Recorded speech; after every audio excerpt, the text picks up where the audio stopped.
Chapitre 80, j'ai attendu ce jour. 3. Thamos secouait les jambes, incapable de rester immobile. Les soldats ne pouvaient pas s'approcher du feu, ils parvenaient donc à peine à sortir les blessés qui s'étaient échappés. Au début, un certain nombre en sortirent, mais maintenant, presque aucun soldat ne s'en sortait. Merde, ils sont tous blessés. Que suis-je censé faire avec ça? Ceux qui s'étaient échappés tous étaient dans un état relativement décent, mais les autres s'accrochaient à peine à la vie. Malgré tout, lorsqu'ils furent tout comptés, il y en avait moins de 500. Victor, idiot. Tu as agi avec arrogance et c'est ce que tu as fait. Comment peux-tu diriger une armée de cette taille et quand même perdre?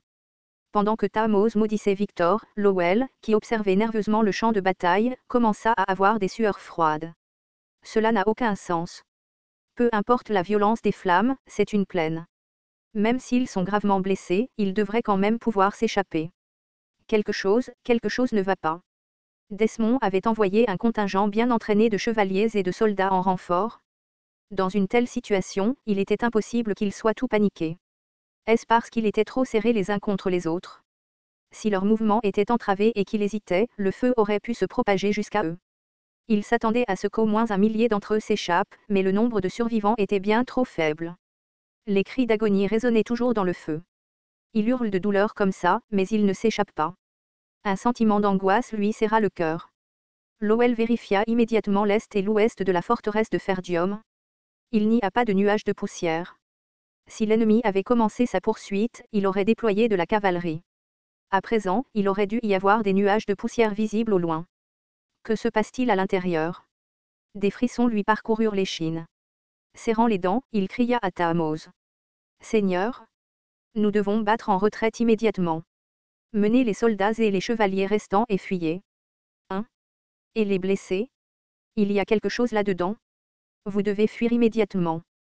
Thamos, qui s'agitait depuis un moment, s'éclaira soudain aux mots de Lowell. Oui. Courons. Tout le monde, reculez. Mais il était déjà trop tard. Des hommes vêtus d'armures noires jaillirent des flammes. Leur apparence ressemblait à des démons sortant tout droit de l'enfer. C'est cette armure? Les 2 hommes pâlirent. De la fumée s'échappait continuellement de l'armure noire. Thamos fit immédiatement tourner son cheval. Il ne se souciait même pas de se demander comment ils avaient survécu à l'incendie. Arrêtez-les. Bloquez ces bâtards. Laissant ces mots derrière lui, Thamos donna un coup de pied à son cheval et s'enfuit. Hein? Mon seigneur. Mon seigneur. Je vous servirai bien. Lowell, débitant des mots vides de sens, suivit rapidement Thamos. Quand même les derniers chevaliers s'enfuirent à la poursuite de leur seigneur, les soldats, laissés sans leur commandant, plongèrent dans le chaos. Fuyons aussi. Et les blessés? Nous avons déjà perdu. Si nous restons ici, nous sommes tous morts aussi. Les soldats les plus vifs d'esprit commencèrent à se disperser un par un. Ils abandonnèrent non seulement les blessés mais aussi leurs armes, courant pour sauver leur vie. Les renforts envoyés par Desmond ne s'en sortirent pas mieux. Ils avaient également perdu la volonté de se battre. Retraite de tout le monde. Survivez et revenez au domaine d'une manière ou d'une autre. Les mercenaires commencèrent à pourchasser les ennemis en fuite comme des fous. Attrapez-les tous et abattez-les. K.A. Où crois-tu que tu vas t'enfuir? Tuez-les tous. Les mercenaires, intoxiqués par la chaleur du massacre, massacrèrent impitoyablement leurs ennemis. Kraa. Les cris des ennemis, qui avaient été pris par derrière, résonnèrent sur tout le champ de bataille. Les mercenaires poursuivirent leur route en achevant les blessés tombés. Même ceux qui boitaient furent décapités. Crac. Crac. Épargne-moi. Je me rends. J'ai dit que je me rendais. Aarg. Arrête. J'ai laissé tomber mon arme. S'il te plaît, épargne-moi. Certains soldats s'allongeaient à plat ventre ou s'agenouillaient, suppliant, mais ces supplications n'avaient aucun sens pour les mercenaires frénétiques. Notre capitaine a dit de ne pas accepter de reddition. Rarara. Seule une poignée de soldats a réussi à s'échapper. Même les forces de garde de Thamos ont été presque anéanties. Arrêtez. Ça suffit, arrêtez la poursuite. Gillian leva la main, arrêtant les mercenaires perdus dans leur excitation. S'ils continuaient à poursuivre, leurs propres forces se disperseraient et se désorganiseraient. Ouf, quelle honte. C'était un bon échauffement. Que est? C'est vraiment fini. Pillons les corps, alors. Les mercenaires commencèrent à fouiller les cadavres tombés, à la recherche de bagues, de colliers ou de tout ce qui pourrait valoir de l'argent. Alors que les mercenaires riaient et fouillaient les corps, Gillian s'approcha d'eux en grognant. Qu'est-ce que tu crois faire? N'ai-je pas dit que le butin serait partagé équitablement après la guerre? Et, pourquoi agis-tu comme si tu ne savais pas comment les choses fonctionnent? Premier arrivé, premier servi avec ce genre de choses. Pourquoi ne pas participer? Lorsque les mercenaires lui répondirent avec désinvolture, Gillian pressa sa hache contre le manche du plus proche. Veux-tu t'allonger à côté des cadavres? Qui t'a dit d'agir seul? Les hommes, surpris par l'atmosphère dangereuse, hésitèrent et reculèrent. Bien que Gillian ait toujours fait preuve de loyauté envers Ghislain, il était, au fond, toujours un mercenaire brutal. Pendant l'entraînement, il était connu pour pousser les mercenaires si fort qu'il craignait qu'ils ne les tuent réellement, ce qui les terrifiait à son égard. À contre-cure, les mercenaires éloignèrent leurs mains des cadavres, mais leurs visages étaient remplis d'insatisfaction. Sachant que le simple fait de blesser leur fierté ne ferait qu'accroître le ressentiment, Gillian ajouta une autre remarque. As-tu oublié les ordres du jeune seigneur? Même les mercenaires doivent montrer le minimum de respect aux morts. Vous recevrez votre juste salaire en temps voulu. Ag. Ouais, le capitaine a dit ça. Bon, je suppose qu'il n'y a pas le choix. Grognant, les mercenaires se léchèrent les lèvres mais obéirant. Ils auraient pu jurer et se rebeller s'il avait été un autre employeur, mais personne n'osait faire ça maintenant. Tout en gardant les mercenaires dans le droit chemin, Gillian jetait fréquemment des coups d'œil autour d'elle avec une expression lourde. Monseigneur. Ghislain était toujours introuvable. Il s'est passé quelque chose? Cela n'avait aucun sens. Les mercenaires avaient facilement vaincu les ennemis et s'étaient échappés, donc Ghislain aurait dû revenir maintenant. Gillian vérifia son armure. La doublure intérieure en dirus ENT était déjà ratatinée et avait presque perdu toute sa fonction. La plupart étaient tombés, avec seulement quelques taches disgracieuses accrochées ici et là. Il toucha son casque pour vérifier, et l'état actuel est presque le même. Dans cet état, il ne pourrait pas tenir longtemps dans les flammes. Le feu ne montrait toujours aucun signe d'extinction, il rugissait toujours tout autour d'eux. Il aurait pu endurer en enveloppant son corps de mana s'il s'était agi d'un feu ordinaire, mais c'était un feu magique. Même Gillian ne pouvait pas garantir sa sécurité à l'intérieur. Je vais devoir vérifier. Mais il ne pouvait plus attendre. Si quelque chose s'était passé, il devait aider, et sinon, il pouvait simplement trouver Ghislain rapidement et sortir. Alors que Gillian s'apprêtait à avancer, Keo inclina la tête et demanda. Et, vieil homme, tu prévois vraiment d'y retourner? Oui. Le jeune seigneur n'est pas encore sorti. Rarara, tu es sérieusement inquiet pour ce fou. Fais attention à ce que tu dis. Ou dois-je te tuer ici? Levant sa hache, Kay recula, faisant une démonstration dramatique de peur. Fais-le la prochaine fois, la prochaine fois. Je suis trop fatigué aujourd'hui, j'ai utilisé trop de force. Gillian le regarda froidement avant de se détourner. Quoi qu'il en soit, je retourne là-bas. Tu t'occupes des mercenaires? Et, si le capitaine n'est pas encore sorti, il y a probablement une bonne raison, non? Qu'as-tu dit? Quand Gillian fronça les sourcils et se retourna, Kay haussa les épaules et continua. Je dis de ne pas y aller et de tout gâcher. Nous devons juste faire notre travail correctement. Ai-je tort? Keo avait raison. Ghislain aimait toujours se déplacer plus vite que ce que l'ennemi attendait. À cause de cela, même ses propres alliés avaient du mal à suivre sa réflexion. Il faisait probablement quelque chose que Gillian n'avait pas prévu. Mais même ainsi, Gillian ne pouvait pas le laisser seul. Ghislain était quelqu'un qui marchait toujours sur une ligne dangereuse comme s'il était en équilibre sur le fil d'une lame. Il n'avait jamais eu peur de tout perdre à cause d'une seule erreur. En tant que fidèle disciple, Gillian pensait qu'il était de son devoir de soutenir un tel maître. Je vais attendre encore un peu. Mais comme Keo n'avait pas entièrement tort, Gillian décida d'attendre encore un peu. Juste un peu plus. Astérisque astérisque astérisque. Clang. Victor chancela. S'il avait réagi ne serait-ce qu'un instant plus tard, son coup aurait été tranché par le coup décisif. Il était déconcerté. Y avait-il vraiment un chevalier dans ce domaine qui pouvait le menacer?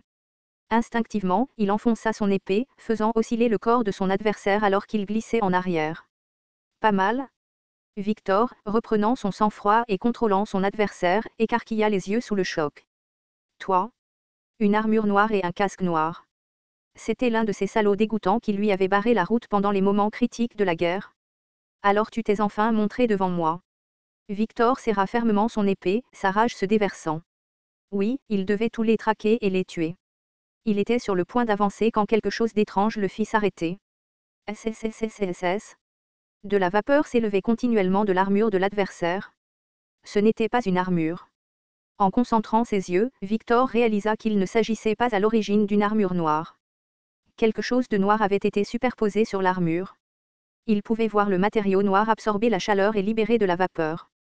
C'est cette armure qui bloque les flammes. Lorsqu'il comprit, Victor sentit des frissons lui parcourir le dos. C'est pas possible. Est-ce qu'ils ont planifié ce piège depuis le tout début? L'ennemi portait cette armure depuis le premier jour de la guerre. Cela signifiait qu'il aurait pu allumer ses flammes à tout moment. Mais pour maximiser l'efficacité du piège, il l'avait incité à rassembler toutes ses forces. Toi. Victor était tellement choqué qu'il pouvait à peine articuler une phrase cohérente. La silhouette pencha la tête d'un côté à l'autre et parla. Oui, c'est le piège que j'ai préparé avec beaucoup d'argent. Est-ce que ça te plaît? Tu as monté ça. Qui es-tu? Avec le casque sur la tête, il ne pouvait pas voir le visage de la personne. Mais quelqu'un de ce calibre. Il était impossible que Victor ne sache pas qui c'était. Il fallait que ce soit un seigneur, un chevalier commandant ou un maître d'armes. Ghislain Ferdium. Tu ne me connais pas. Ghislain Ferdium. Le jeune seigneur, Ghislain. C'est vrai. C'est moi, Ghislain Ferdium. Ghislain leva le menton avec arrogance en le déclarant. Victor, qui le regardait fixement, commença à respirer lourdement. Ce jeune seigneur idiot, le maître d'épée enfermé, la poubelle du Nord. Ghislain n'était même pas sur le radar de Victor. Il ne figurait sur aucune liste de menaces et n'avait même pas été considéré comme une possibilité. Penser que quelqu'un comme ça le vaincrait, c'était insupportable. L'humiliation qui l'entourait était étouffante. Sa tête était brûlante et des étourdissements menaçaient de le submerger. Victor trébucha mais réussit à se stabiliser, ajustant sa posture. Moi, le plus grand chevalier du Nord, battu par un imbécile comme toi. Oui. Et ta vie s'arrête ici, Victor. L'esprit de Victor s'éclaircit à cet instant comme si de l'eau froide lui avait été jetée dessus. Comment connais-tu mon nom? Il était la pièce cachée d'Harold. Presque personne ne connaissait son nom. Mais quelqu'un de ce domaine reculé, un soi-disant jeune seigneur idiot, pouvait-il connaître son nom? Le comte avait tort. Les informations du comte étaient erronées. Victor en était certain. Sa défaite dans cette guerre n'était pas de sa faute. C'était l'échec du comte d'Esmond. Il devait y avoir un traître dans le domaine. Quelqu'un avait divulgué tous les plans du comte à la famille Ferdium. C'est ainsi que son nom avait été révélé et que Ferdium avait pu mettre en place un piège magique aussi massif. Il ne lui restait plus qu'à tuer ce bâtard. Ensuite, il pourrait revenir en arrière et s'expliquer. Ce n'était pas de sa faute. Il avait tué l'ennemi qui se dressait sur son chemin, donc tout irait bien maintenant. Toi, bâtard arrogant, sais-tu qui je suis et oses-tu encore te montrer seul et ouvrir ta bouche? Les yeux de Victor brillaient d'une intention meurtrière. La chaleur des flammes qui les entouraient n'était plus perceptible pour lui. Seule sa rage brûlait à l'intérieur, menaçant de le consumer entièrement. Penses-tu vraiment qu'un imbécile comme toi peut affronter le plus grand chevalier du Nord? Boum! Des dizaines de coups d'épée s'abattirent sur Ghislain. Clang, clang, clang. Ghislain balança sa massive hache à deux mains pour bloquer les coups, mais son corps était progressivement repoussé.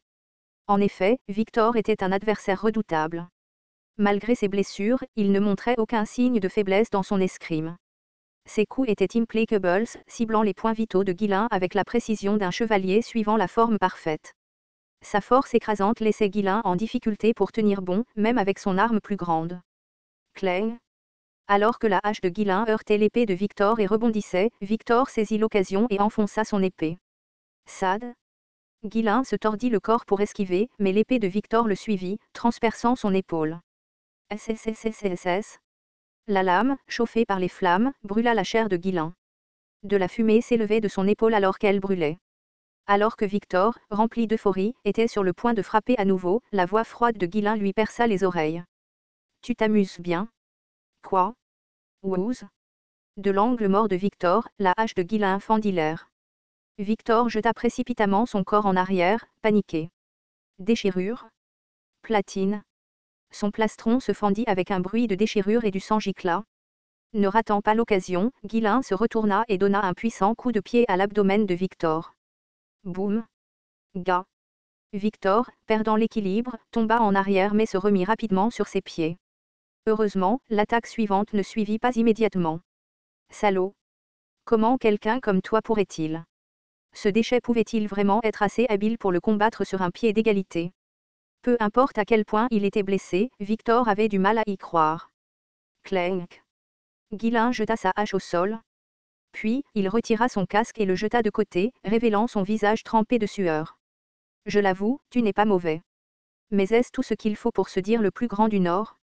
Lentement, Guillain tira l'épée de sa taille et la pointa sur Victor. Il sourit, son expression moqueuse. Lève-toi. Je vais te montrer qui est le véritable plus grand chevalier du Nord.